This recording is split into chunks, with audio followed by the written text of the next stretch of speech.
পুলিশের সংস্কারটা একটা কন্টিনিউয়াস হচ্ছে। আমরা দেখবেন এই কিছুদিনের ভিতরেই আমরা এখন পাইলট একটা প্রজেক্ট নেওয়া হয়েছে।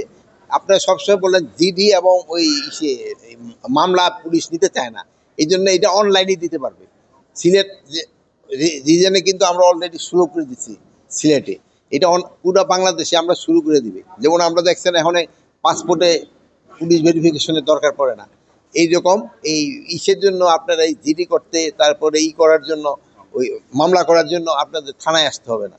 ওই অনলাইনে আপনারা থানায় এই না এসে এই মামলা করতে পারবেন।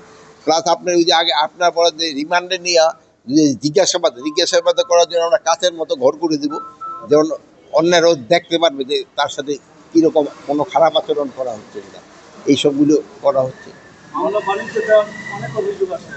যদি কেউ ইসের সাথে দুর্নীতির সাথে জড়িত হয়, তাকে কাউরি ছাড় দেওয়া হবে না। আপনারা জানেন পুরো এই র্যাঙ্কের 84 জনরে কিন্তু আমরা অ্যাটাচ করে রাখছি। প্রায় আমার মনে হয় 30-40 জনের মতো আমরা বাড়িতে পাঠাই দিছি। আরও এরকম 30-40 জনের বাড়িতে পাঠানোর জন্য আমরা একটু কুণ্ঠিত করবো না যদি কোনো রকমের দুর্নীতির সাথে জড়িত হয়। তবে হ্যাঁ, আপনারা একটা সত্যি কথা বলছেন, বাংলাদেশের সবচেয়ে বড় সমস্যা হলো দুর্নীতি। সবচেয়ে বড় সমস্যা দুর্নীতি। এটা আমাকে একটা রন্ধে রন্ধে ঢুকে গেছে। এটা যদি আমরা কোন অবস্থায় একটা কন্ট্রোলের ভিতরে আনতে পারতাম, তবে কিন্তু দেশ অনেক অনেক আগায় যেত। যেহেতু আপনি জানেন এক একটা, আগে কি হতো, আগে হয়তো 10 জন 15 জনের নাম থাকতো, আর কতগুলি বেনামে দিয়ে পুলিশ মামলা দিত।